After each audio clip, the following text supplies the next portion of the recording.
Welcome in Newmanness educational academy. दोस्तों, आज का हमारा टॉपिक है types of relations based NCERT examples.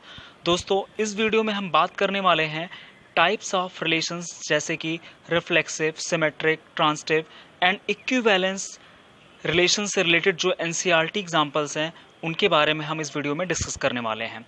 तो आइए देखते हैं। तो आज हम इस वीडियो में बात करेंगे एग्जाम्पल नंबर 4 की। So that the relation R in the set 1 2 3 given by R is equal to 1, 1, 2, 2, 3, 3, 1, 2, 2, 3 is reflexive but neither symmetric nor transitive. तो आइए देखते हैं।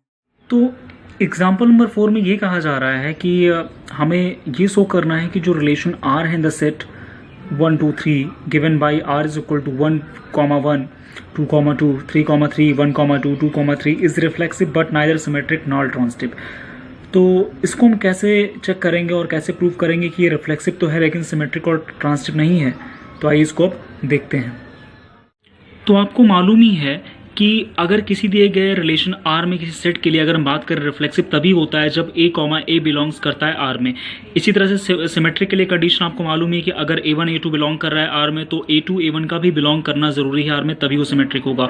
सिमिलर वे में अगर हम ट्रांसिटिव कंडीशन बात करते हैं तो आपको मालूम है कि अगर A1 A2 बिलोंग करता है आर में और अगर A2 A3 बिलोंग कर रहा है आर में तो ये जरूरी है कि A1 और A3 भी बिलोंग करे आर में, तभी वो कंडीशन क्या होगी, ट्रांसिटिव की होगी। तो यहाँ पे अगर मैं बात करता हूँ इस दिए गए रिलेशन में, तो ये रिफ्लेक्सिव है। क्यों रिफ्लेक्सिव है? क्योंकि रिफ्लेक्सिव कंडीशन आपको मालूम ही है कि अगर A बिलोंग्स करता है आर में, तो अगर मैं इस दिए गए सेट से कोई भी एलिमेंट लेता हूं, मान लीजिए 1 लेता हूं, तो 1 का मतलब क्या हुआ यहाँ पे रिफ्लेक्सिव में? A मतलब दैट मीन्स 1, 1। अगर मैं 1, 1 लिखूं, अगर मैं 2 लेता हूं तो 2, 2, अगर मैं 3 लेता हूं इस दिए गए सेट से 3, 3, ये सब के सब क्या कर रहे हैं, इस दिए गए रिलेशन आर में लाई कर रहे हैं। तो अगर आप यहां देखें, अगर इस दिए गए सेट से अगर मैं कोई भी एलिमेंट लेता हूं, चाहे 1 लेता हूं 1, 1, 2 लेता हूं 2, 2, 3 लेता हूं 3, 3, जो रिफ्लेक्सिव कंडीशन है वो सब की सब क्या कर रही है, इस दिए गए रिलेशन में आप देखेंगे तो 1, 1 भी है, 2, 2 भी है, 3, 3 भी है, सब के सब क्या कर रहे हैं, लाई कर रहे हैं। तो ये हमारा क्या रिलेशन है, रिफ्लेक्सिव है। लेकिन अगर हम सिमेट्रिक कंडीशन की बात करते हैं, फॉर सिमेट्रिक कंडीशन के लिए क्या मतलब हुआ, अगर A1, A2 बिलोंग करे आर में तो आपको मालूम है कि A2, A1 भी बिलोंग करना चाहिए आर में। तो अगर मैं 1, 2 लूं, अगर इस दिए गए सेट से मैं 2 एलिमेंट लेता हूं 1 और 2 लेता हूं, तो अगर 1 और 2 की बात करें तो ये तो रिलेशन आर में बिलोंग कर रहा है।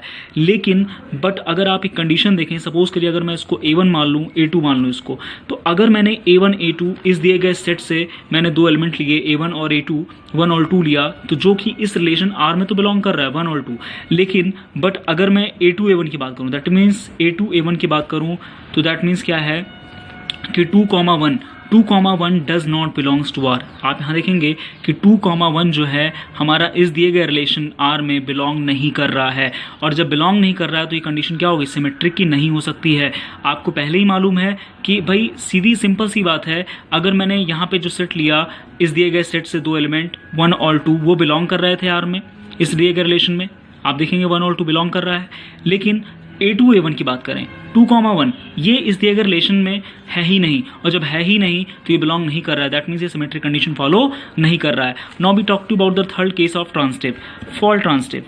तो ट्रांसिटिव के लिए आपको पता है 3 कंडीशन की हमें जरूरत पड़ती है। तो अगर मैं यहाँ पे 3 एलिमेंट लेता हूँ 1, 2, 3, तीनों एलिमेंट 1 और 2, अगर हम बात करें 1 और 2 बिलोंग कर रहा है इस दिए गए रिलेशन आर में, आप देखेंगे 1, 2 बिलोंग कर रहा है इस दिए गए रिलेशन आर में। अगर मैं बात करूं, फिर सपोज करें this is A1, this is A2, फिर हम बात करते हैं A2 A3 की बात करते हैं, A2 और A3 की बात करते हैं। तो A2 A3 क्या है हमारा, A2 हमारा 2 है और A3 हमारा क्या है, 3 है। That means 2, 3। अगर आप देखें इस दिए गए सेट में 2 और 3 भी बिलोंग कर रहा है इस दिए गए रिलेशन आर में। लेकिन सिचुएशन में अगर आप देखेंगे, मैं जब A1 और A3 को बिलोंग करने की बात कर रहा हूँ, A1 और 3 की, क्योंकि ट्रांसिटिव कंडीशन आपको पहले ही मालूम है कि अगर A1 A2 बिलोंग करे आर में, A2 A3 बिलोंग करे आर में, तो A1 और A3 का भी बिलोंग करना उस रिलेशन आर में ज़रूरी है। अगर ऐसा होता है तभी वो ट्रांसिटिव होगा, अदरवाइज ट्रांसिटिव नहीं होगा। तो आप यहाँ पे कंडीशन में अगर आप देखिए कि इस दिए गए सेट से जब मैंने एलिमेंट लिया A1 A2 लिया, तो ऑब्वियस सी बात है वो बिलोंग कर रहा है आर में। अगर मैंने A2 A3 लिया, मतलब 2 और 3 लिया, तो हमारा A2 A3 बिलोंग कर रहा है आर में। लेकिन अगर मैं A1 और A3 की बात करूं, मतलब A1 क्या है हमारा 1 है, A3 हमारा क्या है 3 है, तो 1, 3 that means this is A1, this is A3। ये बिलोंग नहीं कर रहा है किसमें, इस दिए गए रिलेशन आर में।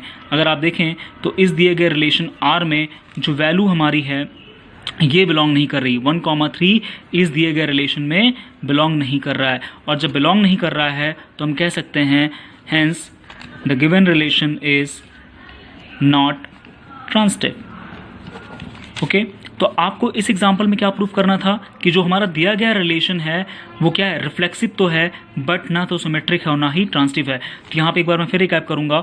रिफ्लेक्सिव के लिए आपने देखा जब मैंने इस दिए गए सेट से कोई एलिमेंट लिया, चाहे 1 लिया, चाहे 2 लिया, चाहे 3 लिया, जब उनका मैंने पेयर लिखा 1,1, 2,2, 3,3 अकॉर्डिंग टू रिफ्लेक्सिव की जो कंडीशन होती है A, जब बिलोंग करे आर में, उसके अकॉर्डिंग जब मैंने इसको लिखा तो वो क्या कर रहा है, इस दिए गए रिलेशन में आर में बिलोंग कर रहा है।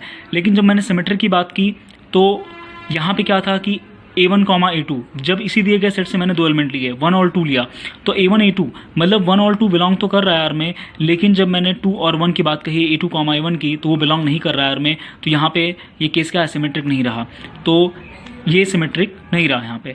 लेकिन थर्ड केस बात करते हैं ट्रांजिटिव की। जब मैंने यहाँ पे एलिमेंट लिया A1, A2 लिया, तो A1, A2 हमारा बिलोंग कर आर में, A2, A3 बिलोंग कर आर में, लेकिन A1, A3 बिलोंग नहीं किया आर में, ये केस ट्रांजिटिव नहीं प्रूफ हुआ। तो यहाँ पे बहुत ही आसान तरीके से आपने देख लिया किस तरह से इस दिए गए एग्जांपल्स में जो रिलेशन में प्रूफ करना था वो रिफ्लेक्सिव तो है, लेकिन ना ही वो सिमेट्रिक है और ना ही वो ट्रांजिटिव है। तो रिफ्लेक्सिव कंडीशन आपने यहाँ पे देखी, ये आपकी ट्रांजिटिव कंडीशन थी और ये आपकी सिमेट्रिक कंडीशन थी। तो ना ये सिमेट्रिक है और ना ही ये ट्रांजिटिव, पर ये रिफ्लेक्सिव है। तो दोस्तों अगली वीडियो में हम अगले ढेर सारे टॉपिक्स जो इक्विवेलेंस रिलेशन से या रिलेशंस जो क्वेश्चंस एक्सरसाइज के, उनको हम देखेंगे। Thank you so much.